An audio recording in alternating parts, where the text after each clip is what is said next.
amigos, bienvenidos a este primer episodio de Hablemos de, un espacio creado para hablar de manera concisa y directa de todos estos temas que nos preocupan hoy en día en relación a nuestro querido país, Venezuela. Hoy contamos con una invitada muy especial que nos va a ayudar con su conocimiento y trayectoria a abordar el tema del estado de la represión en Venezuela hoy en día y la ley de fiscalización de las organizaciones no gubernamentales. Nos acompaña Laura Diep. Laura es directora para Venezuela de la Oficina en Washington para Asuntos Latinoamericanos, WOLA. Laura, antes de unirse a esta organización, fue directora de la Clínica Jurídica para Migrantes y miembro del Centro de Estudios Migratorios de la Universidad de los Andes en Bogotá, Colombia. Allí trabajó en defensa de los derechos de los migrantes y refugiados a través del diseño de estrategias de litigio e incidencia.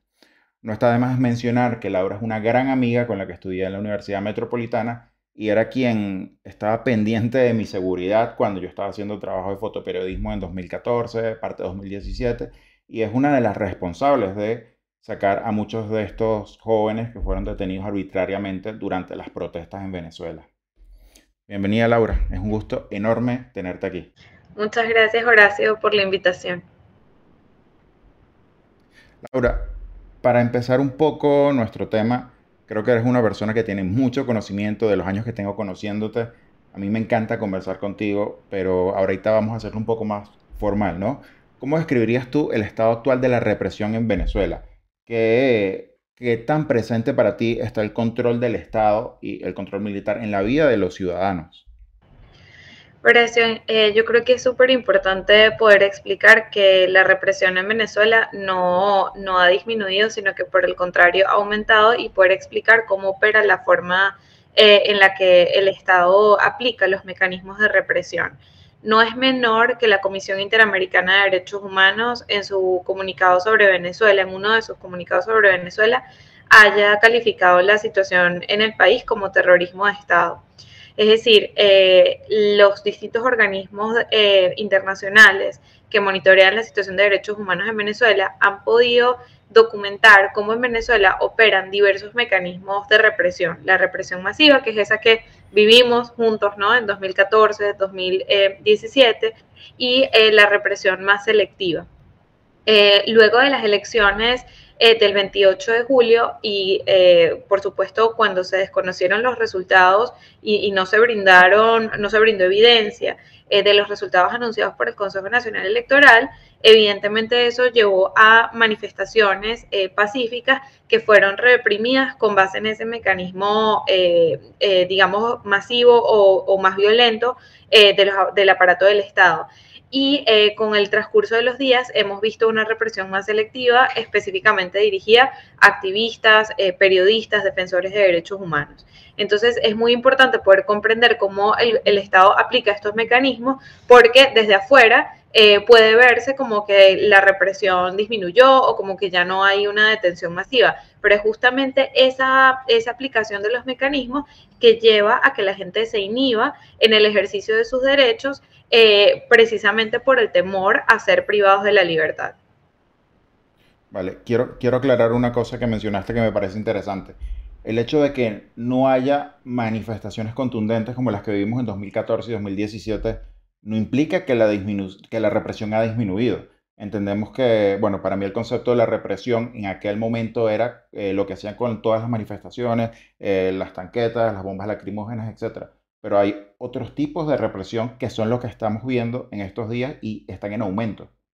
Así es, y quiero también enfatizar que no es que no haya manifestaciones. El Observatorio Venezolano de la Conflictividad Social documenta, todos los años documenta las cientos, miles de manifestaciones que hay en Venezuela, que son manifestaciones a veces más pequeñas, digamos, menos visibles, y que es interesante porque en este año electoral en su mayoría han sido manifestaciones asociadas a la exigencia de derechos civiles y políticos, pero en años anteriores han sido por la exigencia de derechos económicos, sociales y culturales, es decir, gente que manifiesta porque no tiene agua, porque no hay electricidad y demás. Entonces, lo primero es decir, no es que no haya manifestaciones, y lo segundo es, como bien tú dices, que la ausencia de manifestaciones masivas como las que vimos en años anteriores tiene que ver justamente con el efecto inhibitorio que tiene la represión o la aplicación de los mecanismos de represión.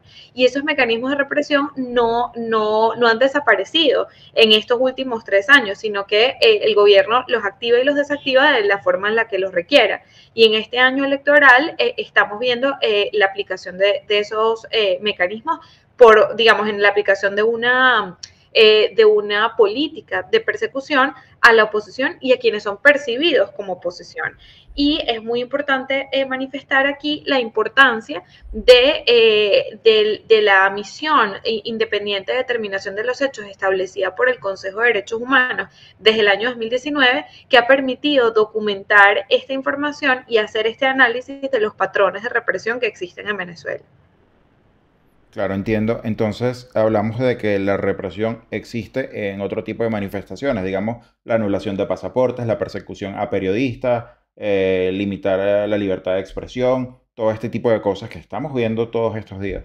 Así es, hay muchos otros mecanismos de reprimir, de silenciar, que no son, como bien tú dices, con perdigones y bombas lacrimógenas, como se vio en las manifestaciones en años anteriores, sino con la anulación de pasaportes es una forma clarísima de represión, porque además limitas el derecho a la libre circulación y residencia, inhibes incluso a la gente de viajar para poder seguir haciendo su trabajo relacionado con la protección de la democracia y de los derechos humanos. Por supuesto, la situación de los periodistas, cierres de medios de comunicación, es decir, hay diversas formas y eso, por eso me refería a la misión, porque la misión independiente ha documentado la aplicación de mecanismos, lo que ellos denominan mecanismos duros y mecanismos blandos. Y esos mecanismos blandos, digamos, de represión, son aquellos que no son tan visibles, pero que terminan siendo pues muy graves. Y vimos, por ejemplo, a organizaciones documentando el despido injustificado, masivo de trabajadores luego de las elecciones porque el gobierno tenía información de que habían, digamos, como pudo percibir que eran personas que no apoyaban al gobierno de Nicolás Maduro ni su candidatura.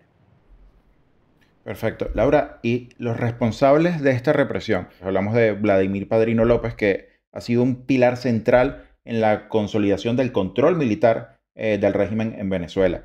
¿Qué importancia tiene para ti su ratificación como ministro de Defensa?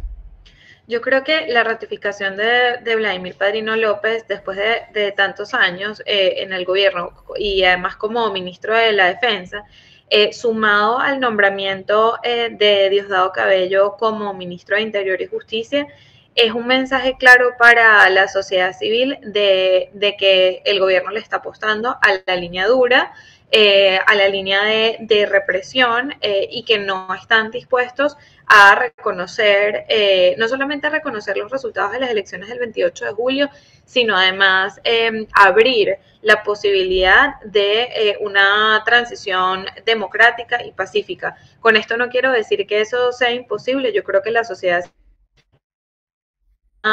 manifestó estar comprometido con una ruta electoral y pacífica y que esa sociedad civil, a pesar de la represión, a pesar del miedo, sigue allí y sigue trabajando por eso, pero sin lugar a dudas esto lo que muestra es que la política que está prevaleciendo es la política de línea dura y de persecución. Claro.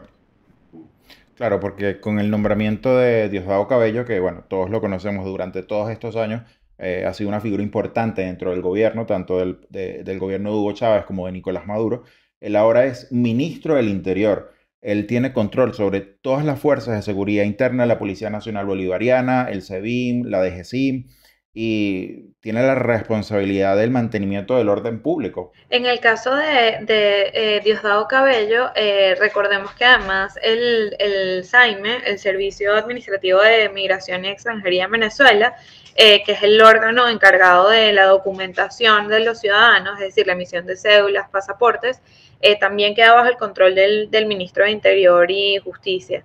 Entonces, esto, digamos, es muy preocupante porque, como veníamos diciendo, hay ahora un patrón de anulación de pasaportes de personas que son Sí. incómodas para el gobierno.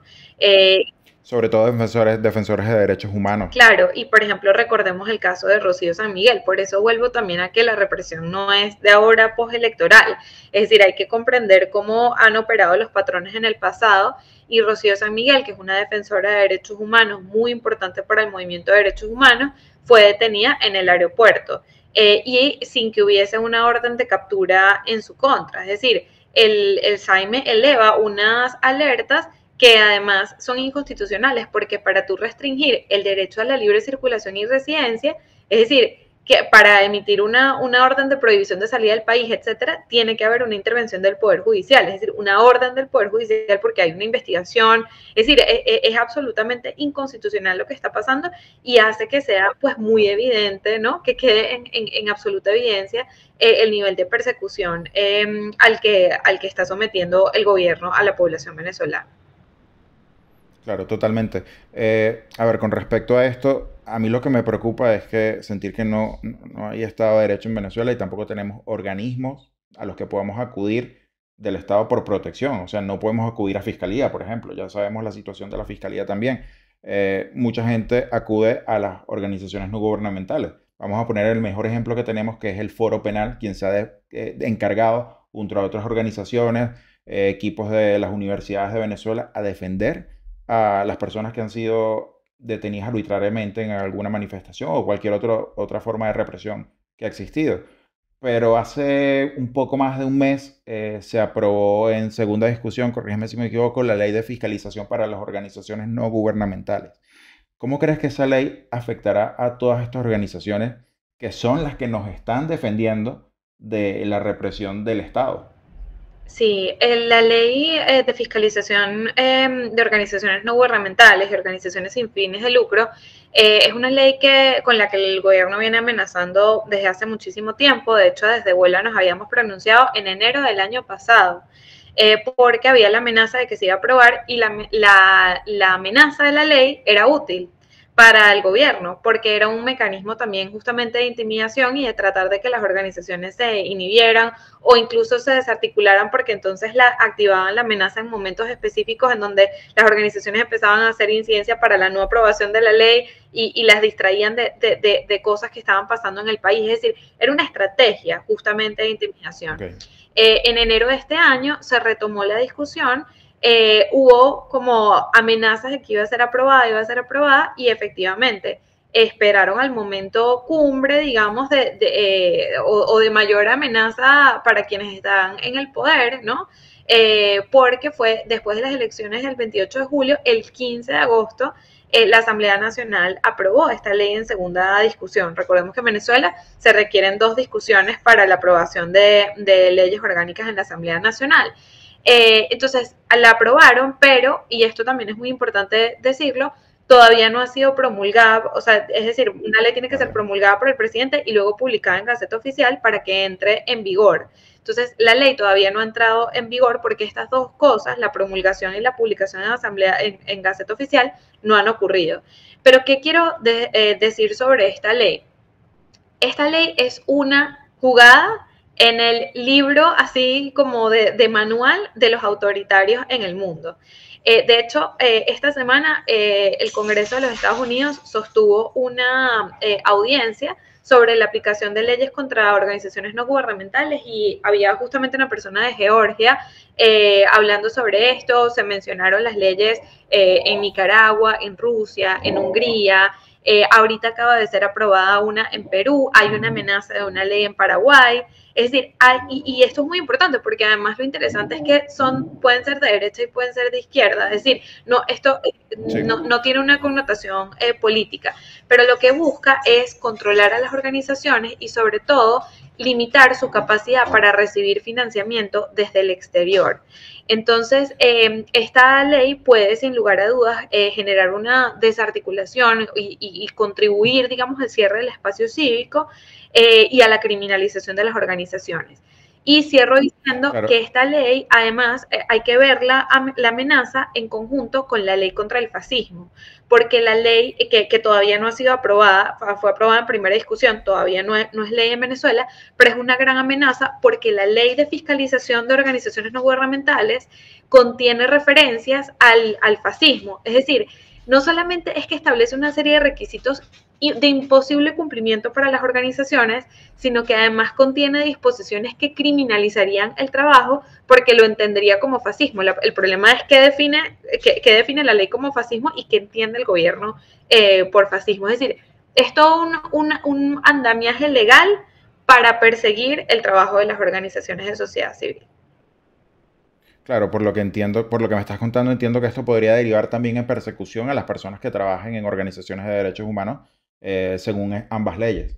O sea, es muy delicado. Así es. A mí lo que me preocupa también es que esto puede marcar un precedente en toda la región si esto se ejecutase de esta manera y que los ciudadanos al final del día buscamos apoyo en todas estas organizaciones no gubernamentales. O sea, no estamos hablando solamente para la defensa de detenidos, sino estamos hablando el apoyo a hospitales, la ayuda humanitaria, alimentos, o sea, una cantidad de organizaciones, de ONGs que trabajan en el país enorme que ayudan a todos los ciudadanos que no pueden costear su día a día, por ejemplo.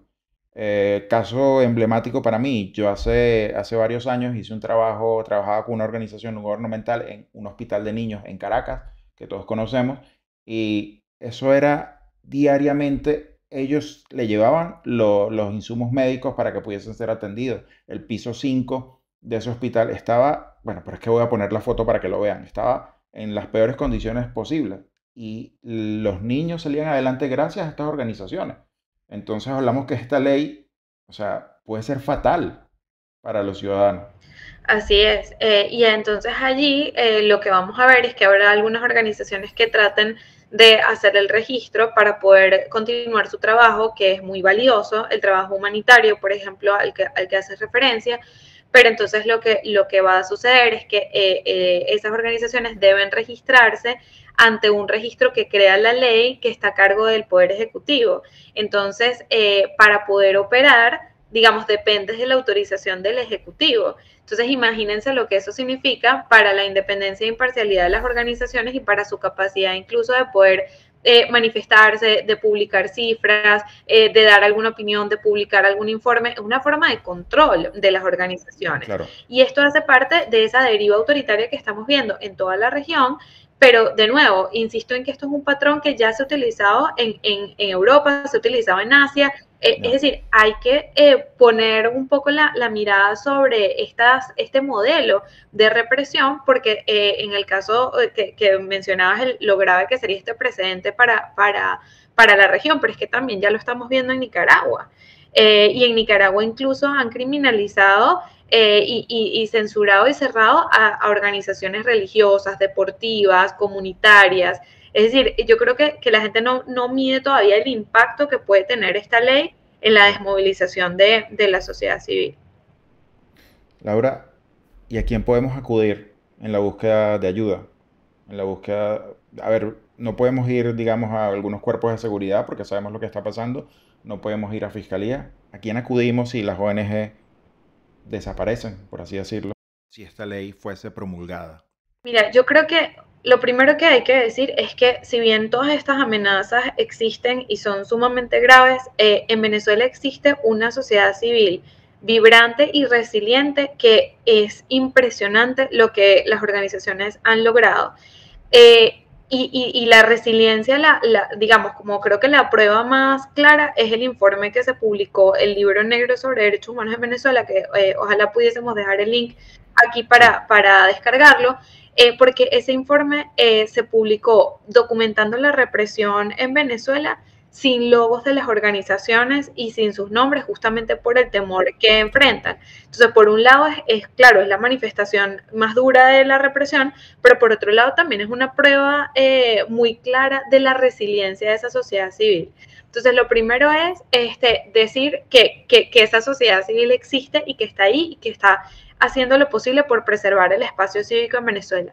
Lo segundo es que justamente por el riesgo que enfrentan quienes están adentro, creo que las personas que estamos fuera del país tenemos una responsabilidad importante en visibilizar y en dar voz sobre lo que está pasando en Venezuela a quienes no pueden decirlo porque están adentro.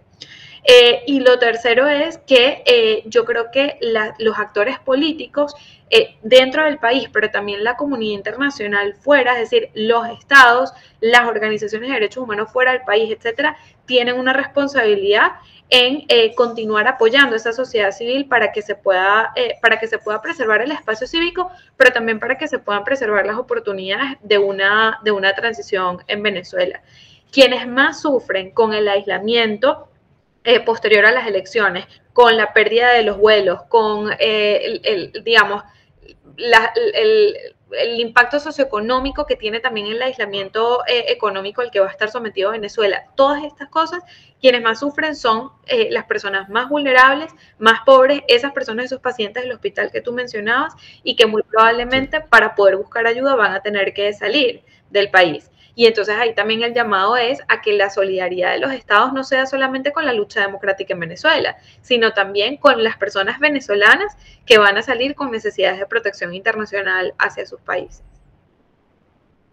Laura, hemos discutido sobre el control militar y político en Venezuela, reforzado con figuras como Vladimir Padrino López y Diosdado Cabello, y cómo esto afecta a los ciudadanos. También profundizamos sobre esta ley de fiscalización de las ONGs que busca limitar su campo de acción bueno, perseguir a los trabajadores de estas organizaciones también.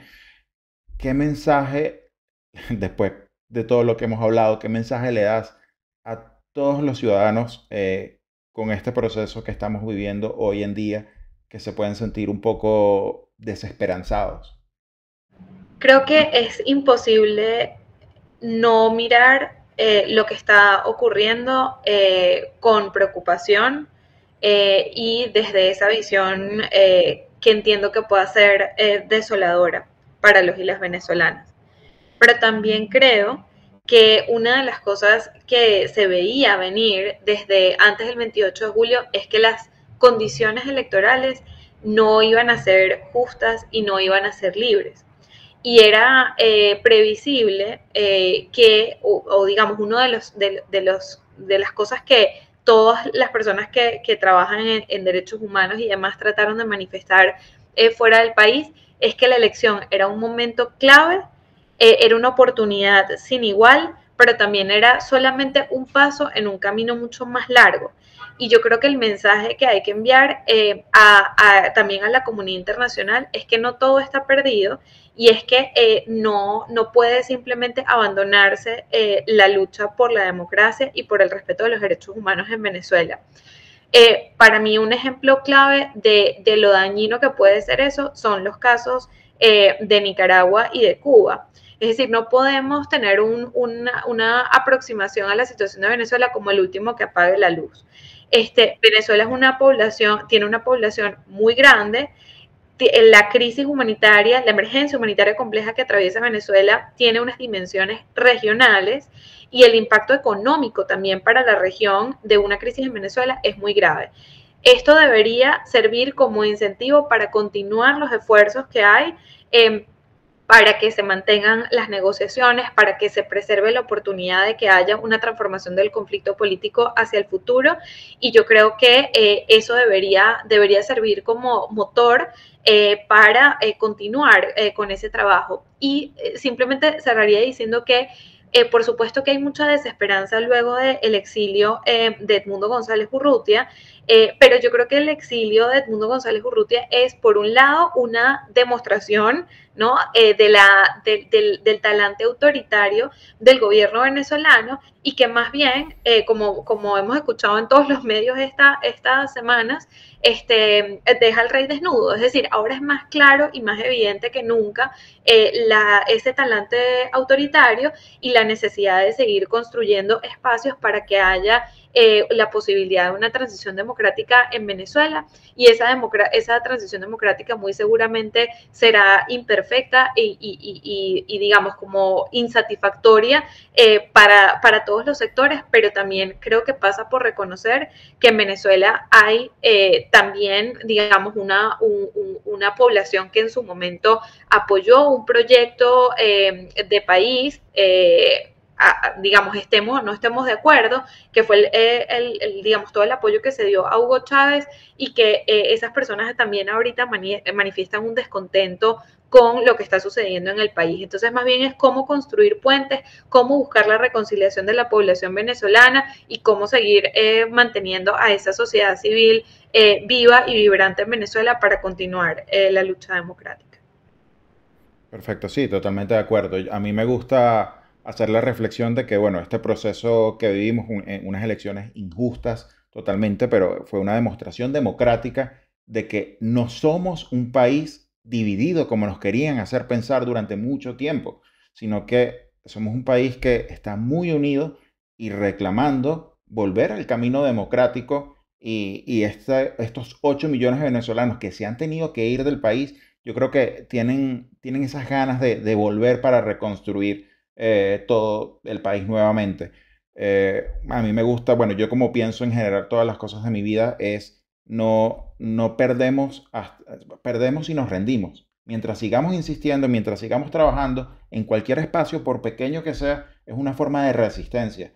Y creo que eso estamos haciendo cada uno de nosotros. Te quiero dar las gracias. Es un placer enorme conversar contigo de esta manera porque solemos hablar por WhatsApp o por otros medios. Y nada, sabes cuánto te admiro, sabes cuánto admiro el trabajo que estás haciendo como profesional, como persona. Y nada, muchísimas gracias por estar aquí conmigo. Gracias, Horacio. La admiración es mutua y qué bueno poder hacer parte de tu proyecto y conversar entre amigos sobre Venezuela. Un abrazo. Abrazo, muchas gracias.